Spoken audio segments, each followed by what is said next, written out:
압수수색은 사실 이미 한번 벽에 부딪혔잖아요. 그 특수사본부까지 하게 되면 두 번째인데. 네. 또 들어갈까요? 글쎄요. 공을 황교안 총리한테 넘겨놨잖아요. 그런데 이제 이규철 특검보가 얘기한 거는 예. 임의 수사도 원칙적으로는 생각하고 있다 그런 말을 했고요. 무슨 수사요? 그러니까 임의 제출 받는 것을 원칙적으로 또 생각하고 있다. 들어가지 않고 네. 지난번에 특수사본부가 이미 제출 받았잖아요. 네네. 그쪽에서 원하는 것만. 그래서 지난주 금요일에 압수수색 했을 때에는 임의 제출조차 받지 않고 그냥 왔단 말이죠. 그래서 예. 다시 압수수색을 하겠느냐 말겠느냐를 사람들이 궁금해했는데 주말에 입장이 조금 바뀌었습니다. 임의 제출 받는 것도 원칙적으로 고려하고 있다. 그리고 그렇게 말하게 된 계기가 이제 황교안 그 직무대행, 권한대행이 오늘 결국은 사실상 보이콧을 완벽히 해버린 셈인데요. 협조해주지 않을 것이다라고 하는 게 명백히 졌기 때문에 아마도 그쪽으로 조금 더 무게가 쏠리는 것 같습니다. 예. 이종훈 평론가님. 네. 황교안 총리가 결국 거부했나요? 거부한 거죠. 이미 거부했죠, 지난주에. 예, 지난주에 거부했고. 예, 구두로 이제 뭐 얘기한 그것이 뭐 경호실장하고 비서실장한테 결국 떠넘긴 건데. 예. 그 결국 자기가 책임 안 지겠다는 얘기, 그리고 자기 입에서는 허락한다는 말을 기대하지 마라. 이 얘기 이미 한 거잖아요. 그거는 사실, 말은 그쪽으로 책임을 떠넘긴 것 같지만 어찌 보면 보수 진영의 시그널을 던지면서 나 대선 후보 나가겠습니다. 저를 지지해 주십시오. 이렇게 메시지 던진 거 아닐까요? 저는 그렇지 않다고 봅니다. 아, 그 그래요? 메시지는 어쩔 수 없이 박근혜 대통령 눈치가 보이니까 그렇게 던지긴 했는데 속으로는 많이 안타까워했을 거예요. 야, 지금 내가 이러면 안 되는데. 이미 그렇게 말씀하실 때 노 변호사 갸우뚱했어요. 그러니까 예. 아니, 그러니까 본인이 정말로 대권 출마할 생각이 있으면 속된 말로 박근혜 대통령 밟고 넘어가야죠. 예. 그런데 지금 지지자들은 다 박근혜 대통령 지지자가 자기한테 온 건데. 아니 그런데 그 표만 가지고 집권할 수 있나요? 그러니까 그야말로 친박계만 똘똘 뭉쳐가지고 새누리당 후보로 나오면 이런 뭐 확장성이 전혀 없기 때문에 이번에 뭐 어떤 수가 되든 어떤 뭐 이렇게 경우의 수에도 절대 안 되는 거죠. 그래서 정말로 본인이 대통령 나와서 정말 집권까지 생각한다면 밟고 넘어갔어야 박근혜 된다. 대통령하고 어느 정도 거리를 두면서 그러니까 국민의 정서를 쫓아가면서 예. 그러면서 가야 되는 거죠. 그래서 아마 굉장히 좀 약간 좀 아쉽긴 많이 아쉬웠을 것이다. 그런데 지금 국면에서는 본인도 어쩔 수 없는 거죠. 알겠습니다. 예. 노 변호사님, 대면 조사 이제 이거는 성동격소 전략일 수 있잖아요. 그리고 압수수색 어차피 뭐 안 되겠다는데 그 강제로 들어갈 수 있는 길도 없고 그다음에 이미 자료 제출받는 게 무슨 압수수색입니까? 그렇죠. 별 의미도 없는 거지. 그러면 결국은 이거를 갖고 국민들에게 여론 조성해서 명분을 찾으면서 결국은 대면 조사하겠다. 대면 조사를 이제는 서면에서 넘어갔잖아요. 대면 무조건 만나서 해야 되는 건데. 네. 이것을 위한 명분 쌓기용 아니냐. 그렇죠. 예. 그게 이제 저는 사실 정치 잘 모릅니다만은 정치가분들이 우리가 일반적으로 생각하는 것보다 수가 높으시더라고요. 그래서 그냥 단순하게 앞에만 딱 보시는 게 아니고 거의 3쿠션을 날리시는데 예. 그 특검이 지금 같은 뭐 경우 13쿠션쯤 남는 네, 것 그러니까 같은데요. 특검이 꼭 정치적이다라는 의견은 아니지만은 아마도 정치인을 상대하다 보니 그러한 전략을 본인들도 조금 쓰는 게 아닌가 생각이 조금 들고요. 예. 그래서 결론적으로는 대면 수사를 거부하지 못할 만한 지금 분위기를 만들어 놓았다. 예. 그런 생각이 좀 듭니다. 의견서 냈잖아요. 네, 그렇습니다. 대통령이. 의견서 냈는데 의견서의 핵심 전부 다 모른다. 모른다. 네, 부인. 예, 그리고 그 문서 유출도 어찌 정호- 보면 정호성한테 떠넘긴. 네, 그렇죠. 본인 책임 하나도 없다는 거죠. 예. 되게 일관적이고 성격이 깔끔한 것 같아요, 우리 대통령은. 아, 그렇지 일관되고 않습니까? 깔끔하다. 이게 왔다 갔다 하지 않고요. 예. 이게 메시지를 전달할 때는 분명한 메시지를 정확히 전달해줘야 모른다. 되거든요. 책임 모른다. 없다. 나는 예. 일관적으로 책임 없다. 내 주변 사람들이 전부 한 거다. 이거잖아요. 하물며 정호성까지도 내 말을 안 들었다. 이거죠. 그러니까 본인의 통치 아, 능력이 의견서에 그렇게 돼 그렇죠. 있나요? 통치 능력은 없다. 그거는 자인한 거예요. 약간 무능력했다. 난 좀 그 이디엇. 그렇죠. 네. 뭐 이디어트까지는 네. 아니겠지만 어쨌든 약간 그 사람들을 쓰는 부분에 있어서는 좀 무능력했다는 거를 자인하더라도 책임은 못 지겠다는 거죠. 죄는 없다. 그렇습니다. 무지는 면책 사유가 아닌데. 되게 메시지가 간결하고 명확하고 설득력이 있다. 일관되고 그들에게. 깔끔한 분이다. 네, 그렇습니다. 알겠습니다. 그런데 이번 주가 자꾸 분수령 될 거라고 언론이 지금 얘기하는데요. 예. 이번 주 분수령이 전 안 될 거라고 봅니다. 그러니까 대면 조사도 이번 주에 안 이루어질 가능성이 전 훨씬 더 높다라고 봅니다. 그거는 아닌데요. 네, 10일쯤으로 거의 된 것 같던데. 그런데요. 예. 그날 당일날 예. 무슨 일이 있을지 어떻게 합니까? 아니 지금 보십시오. 지금 뭐 이 박채윤 씨 같은 경우에 예. 갑자기 그냥 이 조사 앞두고 쓰러지시잖아요. 예. 박근혜 대통령이 그러지 말라는 법 있나요? 그리고 박근혜 대통령 벌써 문제 제기를 계속 하고 있잖아요. 예. 위헌적이다. 심지어 특검이 본인을 지금 뭐 이 뇌물죄로 이렇게 피의자로 해놓은 한 것 게. 자체도 위헌이다라고 지금 계속 얘기를 하고 있단 말이죠. 예. 자, 그래서 제가 보기에는 특검하고 지금 청와대가 상당히 긴 이 지루한 공방전을 벌일 가능성이 높다 이렇게 생각합니다. 그러니까 말은 10일쯤 그렇죠. 내밀하게 협의를 해놓고 예. 10일 날 받겠다 혹은 9일 날 받겠다 해놓고 막상 당일 가면 이러저러한 핑계를 해서 아니 당일날 갑자기 건강이 나빠질 수 있는 거죠. 너무 긴장한 나머지. 그렇죠. 너무 긴장하면 또 이제 프로포폴을 맞으시면 어떻게 돼요? 그러니까 어찌됐건 예. 그런 식으로 회피할 가능성이 있는 거죠. 그리고 그 압수수색 하는 거 아마 봐가면서 할 것 같아요. 예. 그럼 특검도 마찬가지죠. 특검도 이제 28일까지로 길게 잡아놓은 이유가 충분히 그럴 거라고 지금 예상하고 좀 길게 잡아놓은 거라고 봅니다. 대면 조사를 만약에 하잖아요. 예. 대면 조사하고 나서 그 이후에 청와대에 대한 압수수색 시도 또 안 할까요? 특검이? 전 특검도 마찬가지로 대면 조사하고 부족하면 또 압수수색 시도하고 계속 이런 식으로 여러 번의 대면 조사와 여러 번의 압수수색을 염두에 두고 있고 청와대도 거기에 맞춰서 지금 전략을 짜고 있다. 국민을 그런데 상대로 여론전을 펼치고 있다. 그렇죠. 그런데 기본 기조는 뭐 침대 축구 아닙니까? 예. 오늘 그 1부, 2부 두 분 다 세게 나오시네요. 아니 그게 아니고 이미 언론에서 많이 쓴 표현이잖아요. 침대 그렇죠. 축구를 그리고 지금 계속하고 대통령께서 또 아랍 순방을 자주 갔다 오셨으니까 아랍 축구, 침대 축구. 있는. 그렇죠. 예. 그다음에 뭐 헐리우드 액션까지. 뭐. 헐리우드 액션까지. 예. 축구 좋아하세요? 좋아하죠. 아까 그 이종원 평론가님이 이제 세게 얘기하셨는데 예. 황교안 대행이 크기 위해서는 박근혜 대통령을 밟고 크는 수밖에 없다 이렇게 말씀하셨는데 그게 이 지지율 추이와 연동이 돼 있다고 저는 생각이 듭니다. 그러니까 지난주 같은 경우에는 반기문 사태 특수를 노리면서 이렇게 황교안 대행의 이제 존재감이 조금씩 이제 좀 부각되는 국면이지 않습니까? 그러면 그때는 아직 갑자기 박근혜 대통령까지 이렇게 내치면서 갈 수 있는 그 정도는 아닌 것 같습니다. 제가 그렇죠. 봤을 때. 그때는 어떤 지금 그리고 박근혜 대통령에 대한 보수 결집도 어느 정도는 있으니 그걸 지켜주면서 그러면서 이제 보수의 아이콘이 되는 이제 1단계 작업이 있고 그러나 황교안 대행의 지지율이 15%, 20%가 된다면 그 정도 박스권이 나오면 황교안 대행 입장에서도 이 정도 됐으니 내가 박근혜를 딛고 가야겠다. 이제는 박근혜 대통령을 털고 가야 될, 그리고 우리가 정권 재창출해야 될, 그때가 되면 이제, 그런 국면이 또 나올 수도 있을 것 그런데 같습니다. 결과적으로 1차 전략 실패한 거 아닙니까? 지금 15%밖에 안 나오잖아요. 예. 사실 박근혜 대통령 골치 지지층 다 가져갔다고 전제하면 35% 콘크리트 지지층이 나와야 되는 거죠. 알겠습니다. 황교안 출마할지 말지 그거는 자기들끼리 알아서 하라고요. 네. 자, 그런데 이제 재밌는 현상들이 계속 벌어졌단 말이에요. 대통령 모든 혐의를 다 부인했고 세월호 7시간에 대해서도 이미 냈기 때문에 더 이상 낼 거 없다.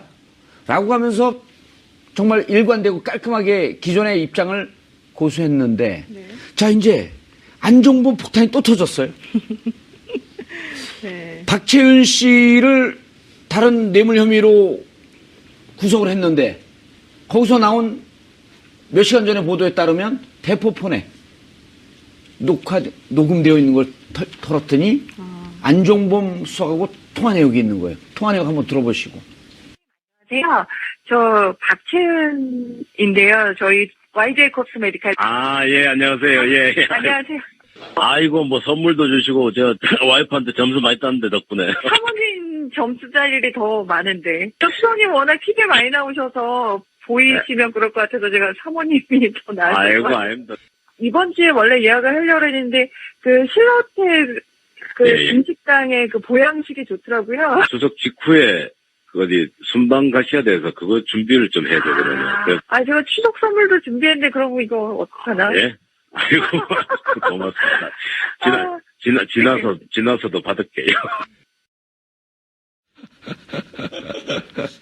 좀 구차하지 않습니까? 아니 근데 저때 지나도 받겠다. 양심은 좀 있는지 이렇게 좀 버벅거리기는 한번 머뭇거림을 걷고 이렇게 넘어가요. 근데 이게 아무리 들어도 재밌네요. 네. 전 사실 오늘 처음 들었어요. 이거 열댓 번 여러 번 들었는데 나왔습니다. 예. 그래도 재밌네요. 제일 마지막 부분. 저는 특히. 품격 시대를 너무 사랑해서 여기서 들으려고 묶여두고 있었어요. 예. 그런데 네. 뇌물죄로 딱 걸린 거 아니에요? 저렇게 되면? 그렇죠, 사실은. 예. 그래서 뇌물죄 추가 기소를 좀 검토한다, 뭐 이런 얘기도 사실은 조금 나와요. 그런데 정보원 이제 수사. 그게 문제가 아니고 그걸 물어보려고 그런 게 아니라 뇌물죄 혐의가 드러나니까 선처를 호소하면서 특검에 수첩 39건. 근데 이게 사실은 지난번에 나온 39건 얘기예요. 사실은 이 수첩 예. 39건이. 그리고 특검에서는 공식적으로 부인했어요. 이 그 39건을. 선처를 부탁하면서 안종범 수석이 낸 게 아니다. 예. 그게 아니고 그 안종범 전 수석의 보좌관을 조사하는 과정 중에서 그분이 변호인 입회 하에 본인이 청와대에 보관하고 있던 수첩을 자진해서 가져다 준 것이다라고 특검에서는 얘기를 했고요. 예. 어찌됐든 특검 수첩이 들어온 거 아니에요? 네, 맞습니다. 그래서 예. 매우 중요한 자료가 정말 깨알 같은 글씨로 VIP와 관련된 지시사항이 전부 적혀 있어서 전체 수첩이 56건인가 그렇거든요. 안종범 수석이 그렇죠. 작성한 17건, 39건 더하면. 네, 느닷없이 56건. 산수 문제를 해서 내가 깜짝 놀랐네. 56건. 네, 근데 지난번 17건에 대해서도 이미 이제 당연히 증거 동의를 했고, 이번 39건에 다 증거 동의를 했는데, 그렇다면 그 작성한 주체가 작성 내용이 무엇인지를 설명을 제대로 해 주어야지 증거 능력이 제대로 있는 거예요, 증명력이. 안종범 아니에요. 작성한 그러니까. 본인이. 근데 작성한 본인이 이거는 왜 작성하게 되었고 이 말의 아하. 의미는 무엇이라고 정확히 진술하지 않습니까? 예. 이게 바로 지난번에 그 돌아가신 그 김영환 전 민정수석의 비망록하고는 다른 거죠. 그렇죠. 그분은 이제 돌아가셔서 그 설명할 자가 없으니까. 그러니까 김기춘 전 비서실장이 뭐라고 합니까? 항상 본인 생각을 적은 것이다 이렇게 빠져나가는데 이건 못 빠져나가는 이건 못 거죠. 빠져나가고. 이 안종범 전 수석 업무 수첩을 좀 그 분석 전문가 아니에요? 일단은 깨알 기록, 깨알 기록. 그 다음에 요약 정리, 예. 앞과 뒤가 다르게. 예. 그리고 정말 이 17건에서도 그동안 예. 정말 그걸로 증명된 분들이 많았는데 39건이면 기대가 되는데. 그 이번에 헌재 심리의 3대 원칙이 뭔지 모르시죠? 첫 번째가 신속이에요. 예. 신속성. 그다음 두 번째 공정성. 세 번째가 충실성이거든요. 안종범 수첩이 꼭 그렇습니다. 신속하게 받아 적었잖아요. 네, 그리고 그다음 이건 공정한 게 아니라 정확성이에요. 그 다음에 안종범 전 수석이 본인의 메모에 대해서 아주 중요한 말을 했어요. 왜냐하면 우리가 메모를 할 때 옆에 자기 생각을 적을 수 있잖아요. 예. 그래서 이게 이제 그게 대통령 지시인지 당신 생각인지 이제 그게 모르지 않느냐 예. 이런 식으로 최순실 씨 변호인 측에서 이렇게 얘기를 수긍을 했더니, 하는데 예. 그럴 정신이 없었다. 그러니까 내 생각 따위를 적을 정신이 없었다. 그러니까 그렇죠. 이거는, 신속하게. 예, 이거는 대부분 다 지시사항이다라고 얘기를 해준 거예요. 그래서 이제 그 부분에 대해서도 또 명확해졌죠. 그리고 한 알겠습니다. 가지 더. 예, 제가 하나 좀 궁금한 네. 게 대통령하고 이재용 부회장하고 만난 게 총 2차례로 우리가 알고 있었어요.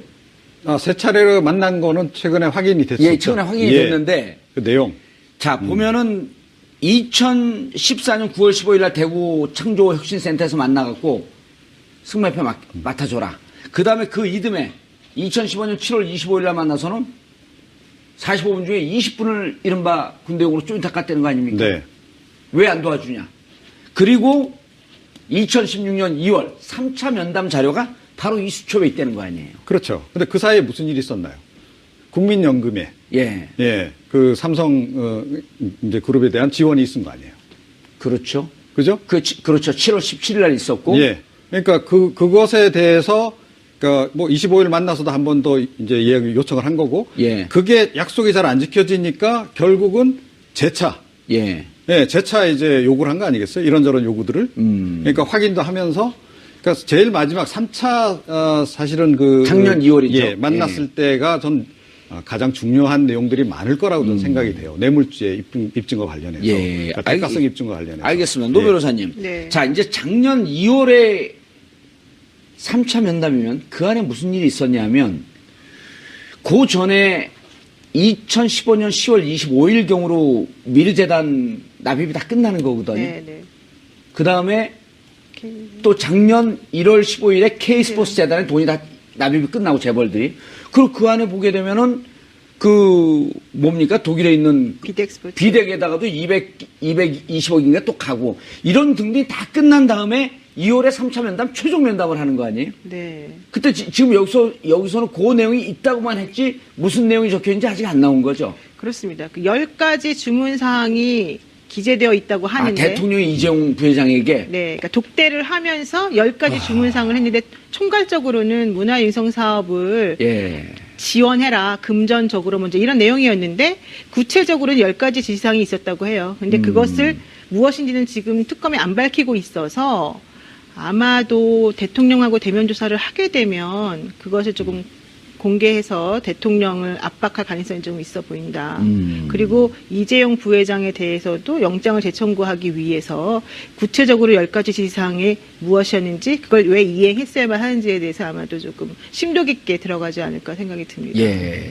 이 삼성 이재용 부회장하고 박근혜 대통령 이렇게 면담 이 막후에 삼성의 실무진이 어떤 식으로 움직였는지가 저는 좀 눈여겨봐야 된다고 생각하는데요. 그러니까 지금 가장 이 최근의 양상은 승마협회의 임원으로 된 삼성 간부들이 독일에 가가지고 여러 가지 계약들을 만들었잖아요. 예. 그런데 최근에 이제 드러난 건 그 전에 이 한독협회나 그러니까 삼성 출신들의 그러니까 그리고 유재경 전 미얀마 대사 같은 경우도 이제 삼성전자 출신 아니에요? 그쪽이죠. 예. 그리고 그 그룹이었던 또 이 양혜경 씨라고 이제 독일에서 독일의 큰 손이죠. 예, 예. 그분도 삼성 출신으로 해가지고 그리고 또 지금 최순실 씨의 금고지기를 꼽히는 그분이 이제 삼성 출신 아닌 것 같아요. 이상화 씨나 이제 이런 분들이 먼저 어떤 그림으로 최순실 씨와 삼성의 그 관계를 맺을지를 세팅이 된 그 정황이 드러나고 있지 않습니까? 그 전에. 그래서 이제 그것도 그들도 이제 삼성 팀이고, 그 다음에 그보다 더 전에, 마사 회장의 현명관, 삼성물산 회장 출신 현명관 회장이 들어가고, 삼성 출신들이 그 마사에 많이 들어갑니다. 심지어 마사의 이제 사회투자기관인 런엑스런 재단까지도 삼성 출신들이 많이 들어가는데, 그러니까 이 곳곳에, 특히 삼성물산 출신들, 간부들이 계속 포진하면서 점점 그러니까 현명관 회장 때는 최순실 씨라는 사람이 퀄리파이가 된 거죠. 이 사람은 실세다라는 걸 삼성 측에 이제 사인을 줄 수 있는 어떤 여지가 생긴 거고 그 다음에 어떤 식으로 이렇게 그 밑그림을 그리는 것들도 또 삼성 출신들이 연루돼 있고 또 그 사람이 대사까지 갔고 그 다음에 마지막에 승마협회 임원이 된 삼성 출신들이 가서 계약을 한 거잖아요. 그러니까 1기, 2기, 3기가 있어서 그래서 그 사람들 간의 서로의 연관성, 그 다음에 또 박근혜 대통령 독대와의 그것까지를 맞춰보면은 뇌물죄로서 충분히 증명할 수 있는 여지가 있을 것 같습니다. 그래서 제가 보기엔 이 3차 그 면담에서의 독대에서의 그 10가지 요구사항은 실제로 독촉장일 가능성이 굉장히 높다라고 생각합니다. 독촉장. 돈은 예. 다 들어왔는데요. 돈도 들어오게 돼. 그게 다 만족스러워야 이게 얘기가 끝나는 거죠. 근데 들어오지 않았으니까. 사실은 말도 1차만 갔죠. 일부만. 그렇죠. 실수로. 말도 좀 만족스럽지 않아서 그 뒤에 좀 최근까지도 계속 논의를 했다는 거 아닙니까? 예. 새로운 말 중 블라지미르 뭐 얘기도 좀 나오고 그러잖아요. 자, 그래서 삼성에 대해서 이제 화끈하게 지원을 해준 겁니다. 지원해주고 나서 이제 뭐 미르재단, K스포 재단 만들고 쭉 뭐 정유라에 대한 말 지원들이 쭉 이제 이루어지고 미얀마 사업에 대한 지원도 이루어지고 다 그런 것들이 이루어지는데 이제 본인은 임기말이 다가오고 빨리 이걸 마무리를 지어야 되겠는데 삼성은 본인이 하는 거에 비해서 속도가 좀 느리다라는 생각이 들었을 가능성이 높다. 그래서 그것을 아주 7월 깨알로 25일 날 한번 야단을 쳤는데 여전히 미진해서 그렇죠. 그래서 그거를 아주 깨알로 낱낱이 하나하나 짚어가면서 요구를 했을 가능성. 그래서 독촉장일 가능성이 굉장히 높지 않나. 바로 그것 때문에 사실은 특검도 그 내용을 지금 대면 조사 전에 화끈하게 좀 공개를 못하는 게 아닌가라고 예. 저는 개인적으로 추정합니다. 예. 노 변호사님, 네. 2월에 보면 지금 현재 특검은 밝히지 않고 있지만 금전적 지원도 해달라. 문화융성과 스포츠 분야에 이런 기사는 지금 나오고 있잖아요. 그렇죠. 근데 이 기사가 나온 거는 기자도 취재한 것도 있는데 어쨌든 특검 내부에서 흘러나오지 않으면 이런 기사가 나올까요? 특검에서 흘리고 있는 거죠, 사실은. 구체적인 내용은 흘리지 않지만은 예. 일단 대강의 흐름은 알려주는 거죠. 왜 그럴까요? 삼성을 압박하는가요? 대통령 압박하는가요? 대통령에게 약간의 함정을 파고 있는 게 아닌가 좀 생각이 들어요. 잽을 날려서 여기에 네. 빠지나 안 빠지나 보면서 네. 사실 우리의 진짜 카드는 따로 갖고 있는데 네. 패는 까지 말고 왜냐하면 지금 특검은 이 특검은요 상당히 수사를 잘하는 특검이에요. 옛날 그 검찰 특별수사본부 사람들이 밝혀내지 못했던 것하고 국회에서 청문회 할 때 밝혀내지 못했던 사안들이 특검에서 다 뒤집어지면서 밝혀진 게 많거든요. 이 특검은 이렇게 허를 찌르는 본인들은 자료를 가지고 있으면서 상대방이 뭐라고 말하는지 들어보고 너 거짓말이지? 라고 하면서 자료를 다시 역공으로 제시하는 그런 전략을 많이 자기 쓰는데. 패를 까지 않고. 예. 그건 트럼프 전법인데. 그렇습니까? 절대 패를 까지 마라. 아, 그 카드 트럼프요? 아니면 정말 트럼프? 대통령 도널드 트럼프요? 그럼요. 패를 죽어도 안 까요. 네. 패를 까는 협상가는 절대 무능한 협상가다 그러는 거 아니에요. 아, 그건 제가 잘 모르겠어요. 저는 카드를 잘 못하고 트럼프를 잘 모르니까. 근데 이 특검이 그런 전략을 잘 써요. 왜냐면 특별수사본부에 있는 사람들은 기본적으로 상대방의 수를 먼저 읽어야 되거든요. 근데 지금 박근혜 대통령의 수는 이미 나와 있기 때문에 제가 보기에는 뭐 괜찮을 예. 것 같습니다. 이종훈 평론가님, 네. 지금 이제 그 서창석 원장, 이건 뭐 너무 복잡해요. 박채원 씨 구속해갖고 YJ콥스 메디칼 이 의료농단도 지금 수사를 하고 있는 거 아닙니까? 그렇죠. 그러니까 그 부분 관련해서 그러니까 조금 전에 이제 우리 녹취록 들었잖아요. 예. 그러니까 안정범 수석이 결국 뇌물을 받은 거 아닙니까? 받은 거로 추정되죠. 그러니까 뭐 저거로 봐갖고는. 부인이 이제 뭐 네. 받았다고는 하는데 그 뭐 명품 명품백. 가방 안에 현금까지 예. 꽉 채워서 줬다는 뭐 얘기까지 나오잖아요. 그건 제가 한 얘기예요. 뭐 어찌 됐건. 예. 원래 백 줄 때 그냥 안 줍니다. 근데 어제 예. 제가 줘봤다니까요. 왜 자꾸 받은 거로 얘기해? 우리 집사람 줬다니까. 자, 그래서 예. 어제 유튜브를 봤더니요.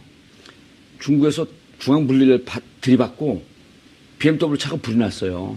근데 그 여자분이 막 불나는 차로 뛰어들어가. 그게 사람 있는 줄 알았거든요. 그 안에 명품백이 있었다는 거예요. 사람 목숨보다 중요한. 네. 그걸 받았다는 거 아니에요. 그러니까요. 그러니까 이 지금 안정범 전 수석이 노골적으로 딱 까놓고 얘기는 안 하지만 부인이 상당히 명품 그런 걸 좋아한다는 게 확 느껴지잖아요. 그래요? 저는 그렇게 확 느껴지던데요. 명품백 안 좋아하는 사람 봤어요? 뭐 안 좋아하는 사람도 있을 수 있습니다. 어찌됐건. 그러니까 이제 연애를 잘 모르시네. 계속 이제 받은 거 아닙니까? 계속 이제 받은 거고. 자, 그래서 그 부분을 규명하기 위해서도 예. 김영재 부부가 어떻게 그 대통령의 그 전용기에 함께 타서 함께 탔는지. 그렇게 해외 순방을 같이 다니고 박근혜 대통령이 프랑스에 그 전시대에 있는 그 YJ콥스 거기 예. 또 앞에 가서 또 그 지금 사진도 찍고. 뭐 덕담까지 해주고 막 힘 실어주는 얘기하고 그러니 밑에 관료들은 어떻겠어요? 야, 이거 확실히 이제 힘 받는구나 해서 또 열심히 도와주고 뭐 이런 일들이 벌어졌던 거 아닙니까? 이걸 다 밝혀내기 위해서는 조사를 안 할 수가 없는 거죠. 예. 이게 사실은 뭐 뇌물죄 부분도 뇌물죄 부분이지만 이게 결국은 뭐 직권남용에도 해당이 되는 것이고, 그죠? 안종범 수석이 만약 적극적으로 개입을 했다고 한다면. 예. 그러니까 그런 것들이 또 만약에 대통령의 보고하에 또 이루어졌다면. 사실은요, 박근혜 대통령이 지금 이 부부가 만든 화장품을 계속 쓰신 거 아니에요. 그리고 청와대에서 네. 명절 때 선물 나눠주는 거에도 그 품목이 그것도 들어가 있는 거 포함시켰고. 아니에요? 자, 예. 그런 걸로 밀어볼 때, 자, 안정범 수석의 성격상 저는 이렇게 추정을 해요. 안정범 전 수석의 성격상 이렇게 대놓고 이렇게 뇌물을 받을 정도면, 그러니까 대통령하고 이들 부부가 보통 사이가 아니라는 것을 본인이 충분히 확인했기 때문에 이건 가능한 행동이다라고 저는 봅니다. 예. 그리고 박근혜 대통령이 지금 그 계속 썼다는 이 존 제이콥스의 그 화장품, 그것도 정말 대금대도로 지급하고 쓰신 건지, 저는 그것도 한번 해봐야 된다고 생각해요. 자. 어쩌면 그냥 후원 받으셨던 것일 수도 있다. 예, 자, 그런데. 협찬. 아니, 저런 건요, 돈 주고 씁니다. 돈 줘도 그냥 주는 게 아니고, 많이 주죠. 3배, 4배 많이 줍니다. 왜냐하면 뒤로 공동 지갑일 경우에. 네. 노 변호사님. 네. 자, 이 수첩의 기록을 봤더니요, 39건. 먼저 거보다 2배가 넘어가요. 그렇죠? 네, 그렇습니다. 2004년 6월서부터, 2014년. 2014년 6월서부터 2016년 11월까지 2년 5개월 동안인데요. 이때 보면 무슨 일이 벌어지냐면 2014년 5월에 우병우 수석이 민정비서관으로 들어옵니다. 네. 그리고 이때부터 김영환 수석하고 갈등을 빚죠. 김영환 수석도 수첩 기록을 해놨을 거고. 이때 만약에 김영환 수석의 수첩 기록과 안종범 수석이 기록했던 이 내용과 일치되는 부분은 혐의가 짙은 거 아니에요. 정말 검사를 하셨어야 될 것 같아요. 국회의원 하시지 말고. 너무 정확하신데요. 예. 우리가 이제 보통 A라고 하는 증거가 나왔는데 그 증거의 증거 능력이 문제다. 증명력이 문제다. 신빙성을 누군가가 탄핵하려고 하면 B라고 하는 증거랑 같은지 안 같은지 비교만 예. 해보면 딱 나오거든요. 그 다음에 이제 C는 안종범의 증언. 그렇죠. 이렇게 예. 되면 빼박이가 되는 거 아니에요? 정말 완전 빼박이가 되는 건데 예. 그렇게 되면 김기춘이 내일 나오잖아요. 실장이 예. 그 증언을 하는데 뭐라고 말할지가 너무 궁금한 거예요. 예. 정말로 제 입장에서. 내일 안 나온다 그러더라고요. 안 나온대요? 예, 헌재. 헌재. 예, 헌재 안 나온다 그러고. 그리고 이제 또 하나 저는 이제 궁금한 게, 요 때가 그 문서 유출. 비선 실세. 네. 이 사건이 터지는 무렵이거든요. 그러면서 그렇죠. 조응천이 잘리는 시절. 그래서 저는 요 기록을 보면 우병우 기록도 상당 부분 있지 않겠느냐. 바로 그겁니다. 그 안에 그게 들어있다고 하더라고요. 예. 아, 그게 들어있대요? 네. 오. 그러니까 안종범 수석이 이번에 새로 제출한 39건의 그 예. 업무 일지가 청와대에 숨겨놨다는 거 아니에요. 그렇죠. 그러니까 압수수색을 피하기 위해서 가장 좋은 장소가 청와대이기 때문에 청와대 쪽에 넣어놨다는 거 아닙니까? 예. 우병우 전 민정수석도 그랬을 가능성이 저는 굉장히 높다고 생각해요. 그러니까 그리고 우병우 민정수석도 굉장히 꼼꼼한 사람 아닙니까? 예. 그러니까 그리고 가장 어떻게 보면 가장 많은 업무 일지를 기록했을 가능성도 좀 높다라고 보거든요. 우병우 수석은 기록 안 했을 것 우병우 같은데. 수석은 그래서- 기록하는 사람은 아닌데. 그래서 아니요, 저는 그건 있을 거라고 봅니다. 그래서 그 비망록 형태로라도 그거를 만약에 사실은 찾아낼 수만 있으면 좋은데 그게 이제 압수수색이 안 되는 거죠 지금 현 그 시점. 하나 타이밍 말씀드리면요. 예. 원래 우병우 수석에 대해서는 왜 조사를 안 하냐고 사람들이 이제 궁금해하던 시점이 있었어요. 예.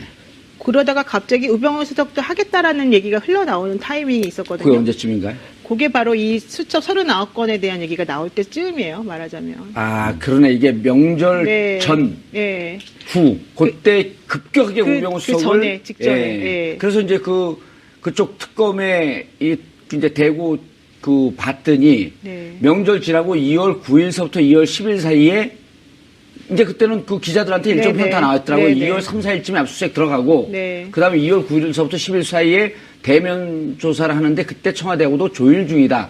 그리고 그 다음 주에 하겠다. 우병우 수석에 대한 구속영장 청구를 하겠다. 네. 소환을 해서. 그렇게 나왔는데 지금 그때 나왔던 정보가 지금 다 그대로 마저 들어가고 있거든요. 네. 이 수첩이 있었기 때문에 그 일정을 잡을 수 있었다. 그러니까 처음에 우병우 수석에 대해서 조사를 처음부터 시작을 많이 했는데요. 예. 이게 제대로 잡히는 게 없었다는 거예요. 아. 이 수사를 해보니까. 예. 게다가 협조가 안 됐다는 거예요. 검찰 사람들에 의해서. 예. 그래서 이걸 어떻게 해야 되느니 고민을 많이 하고 있던 찰나였었는데 이 수첩의 내용을 제대로 분석을 해보니 이분을 잡을 수 있을 만한 뭔가가 지금 들어있기 때문에 일정을 그때부터 조율을 해서 잡고 기자들에게 이제 점점 흘리고 있는 거죠. 예. 노 기자님, 고 기자님. 노 기자님, 이랬어요. 노 기자님. 그런데 네. 이거를 지금 이제 우리 노 변호사님 말씀 들으면 전형적인 이제 탐사할 때 비슷한 수법 아니에요? 네. 있는 거 없는 거 살살살살 흘리면서 저쪽에서 문안 보는데 지금 수첩도 똑같단 말이에요. 39건이고 안종범 수석의 기록 스타일을 보면 무척 상세하게 있을 것이다. 그리고 2년 5개월 국정농단이 절정에 달하는 그 핵심 시기에. 네. 그런데 왜 기자들한테 살짝 흘릴까요? 글쎄요. 뭐를 근데 잡으려고? 일단은 이 김영한 전 수석 업무일지하고 안종범 전 수석 업무수첩의 가장 큰 차이점은 그러니까 이제 제가 느끼기에는 김영한 전 수석 업무일지에는 가장 큰 차이점이 하나 있죠. 필적이 틀리지. 100 빠지는 네. 소리. 김영한 전 수석은 김기춘 전 실장의 지시사항이 좀 많아요. 아하. 네. 그런데 안종범 전 수석 것은 VIP 지시사항 위주로 전달 이렇게 돼 있고, 그런데 제가 이제 계속 좀 의문을 가졌던 거는 지금 우리가 확인하고 있는 박근혜 대통령의 지적 능력이나 이런 거에서 저 정도의 꼼꼼한 지시가 어떻게 이렇게 가능했을까? 나올까? 그러니까 그래서 그냥 수첩을 뭔가를 보고 읽는 듯한 어떤 이제 그런 느낌들이 있었고, 그다음에 또 하나는 이제 이 막판에 법률적 대응 부분에 왔을 때는 저것은 우병우의 어떤 코치가 있지 않는 한 불가능한 어떤 법률적 이렇게 대응하라 그런 부분들이 메모들이 있었는데 VIP 지시로 나와요. 그래서 이제 그런 부분에서 그러니까 이 청와대 구조가 우리가 생각하는 그 어떤 그런 구조가 아닐 수도 있겠다. 그러니까 대통령이 보고를 가는 어떤 보고 라인들 따로 있고 지시만 받아서 행하는 라인들이 또 따로 있고 그리고 그래서 그러니까 또 이제 이 기획 라인 대통령에게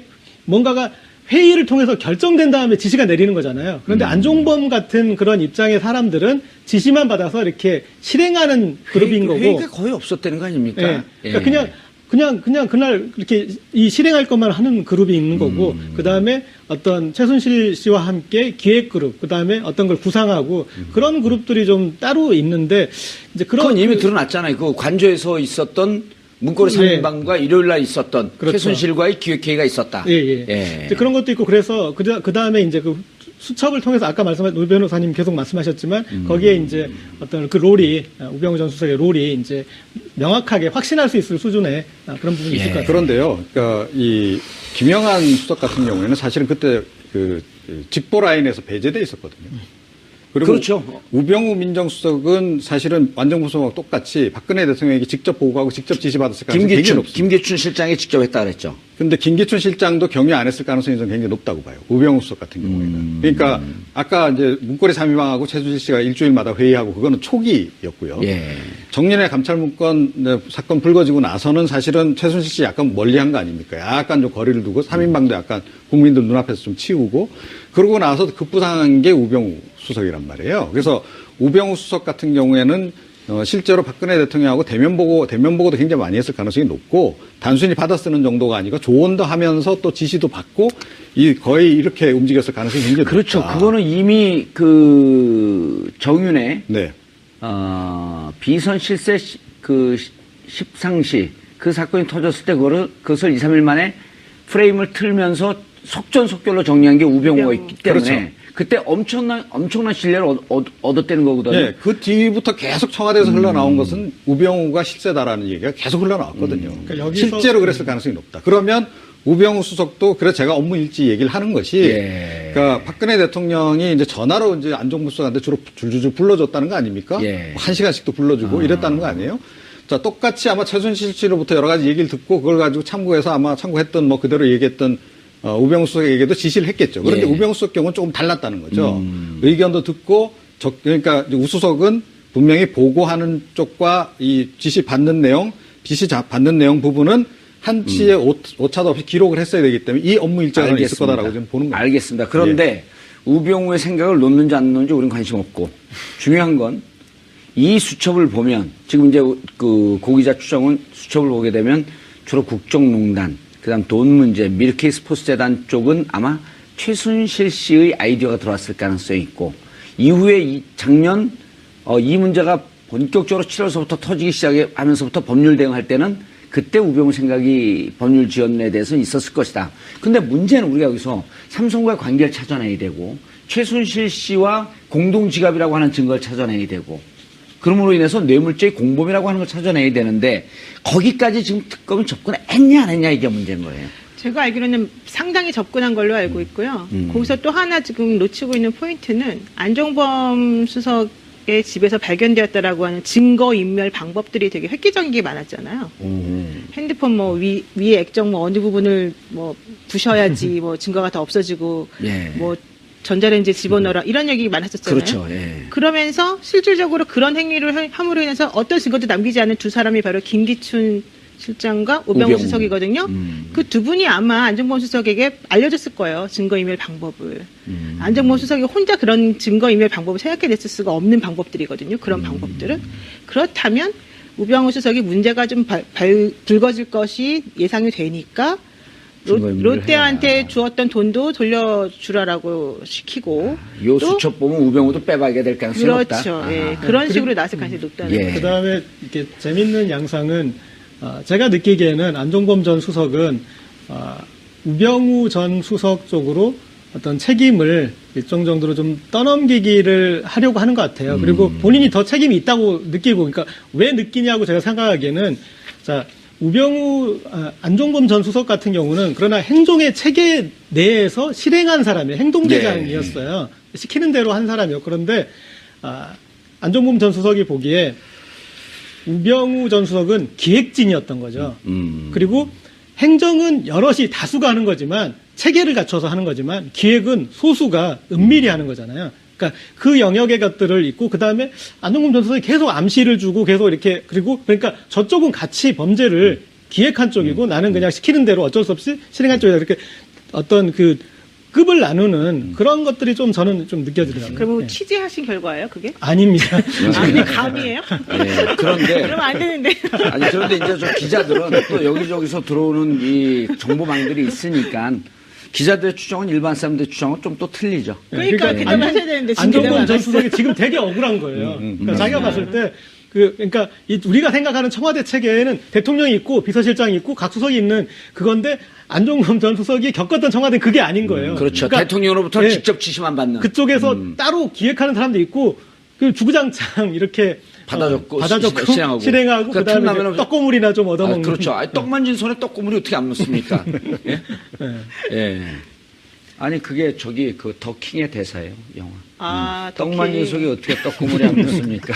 아, 진짜 대단합니다, 작가들은. 예. 예.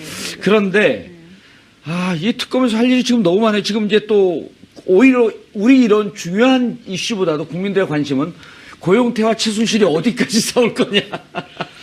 아유, 중요한 싸움. 지금 현재 그 변호인 측에서 증인신문하고 있대요. 예. 그 고영태 씨에 대해서. 예, 좀 거기도 만만한 전까지는- 선수가 아니더라고요. 아유, 엄청나죠, 그분이. 예. 좀 전에는 검찰 측 증인신문이 되게 길었었거든요. 근데 예.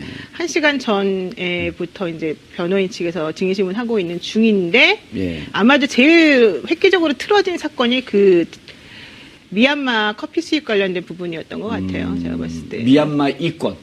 그렇죠. 예. 미얀마 이권, 또 뭐 M사의 지분을 뺏긴 것에 대한 분노, 또 본인을 제치고 본인을 조금 맨날 혼을 냈다고 하더라고요. 예. 고영태 씨 주장에 의하면. 그래서 매우 기분이 나빴다고 얘기하는 그런 것들. 그래서 오늘 예. 이 탄핵 심판정에서 사실은 재판정에서 이 초기 기선제압은 고영태 씨가 한 것 같은데요. 뭐라고요? 그러니까 저는 사실은 고영태 씨가 눈을 내리깔고 오히려 최순실 씨가 딱 노래 볼 줄 알았거든요. 레이저를 쫙 쏘면서. 예. 그런데 그 반대더라고요. 그래서 최순실 씨가 역시 뭔가 지금 거짓말을 훨씬 하고 있는 게 훨씬 더 많은 거 아닌가. 그리고 라는 개인적인 추정을. 고영태 씨가 펜싱 선수 출신 아니에요. 그게 아무것도 아닌 것 같지만요. 전국을 찌르는 한 방이 있는 거예요. 네. 그러니까 이번에 고영태 씨가 이렇게 증언하는 와중 속에서 저희는 어쨌든 범죄의 한 축을 담당했던 사람이기 때문에 저희는 안 불렀어요. 왜냐하면 잠재적 포텐셜 범죄자이기 때문에 안 불렀는데 다른 방송에서 많이 부른 걸 보면은 꽤 정확한 기억을 갖고 꽤 정확한 진술을 해요. 그러니까 아마 제가 보기엔 최순실 씨도 녹록하지 않을까. 되치기 하려고 그러는데 되레 되치기 당할 수 있다. 그런데 둘의 쟁점은 뭐예요? 하도 많아갖고 그냥 모든 걸 고영태 책임으로 지금 떠넘기는 거죠, 최순실 씨는. 그렇죠. 이제 고영태하고 이성환이가 서로 짜고 네, 자기를 공격에 빠뜨렸다. 자기를 공격하려고 하는 중이다. 그다음에 쟤네들이 말한 거 전부 다 조작이고 음모다. 이게 최순실의 주장이고 예. 고영태 주장은 말이 되느냐. 더 블루케이 같은 경우도 5천만 원 자본금 최순실이 됐는데 직접 현금으로 가져왔어요? 왜 나보고 그것을 뭐 내가 주인이라는 둥 내가 직접 했다고 말하는 둥 이런 식으로 하느냐. 자기를 무시해놓고 이제 와서 왜 자꾸 딴소리 하느냐 뭐 이런 얘기였고요. 구체적으로 이제 지금 얘기를 들어보면은 고영태하고 이성환이하고 한 축이고. 예, 네. 이 자기네들끼리 이제 이 축이 있단 말이죠. 그다음에 차은- 최순실하고 차은택 씨는 또 조금 중간적인 예. 입장인 거고 최순실 씨 지금 혼자 지금 몰려 있는데 이제 장시호 씨까지 절로 가버렸잖아요. 예.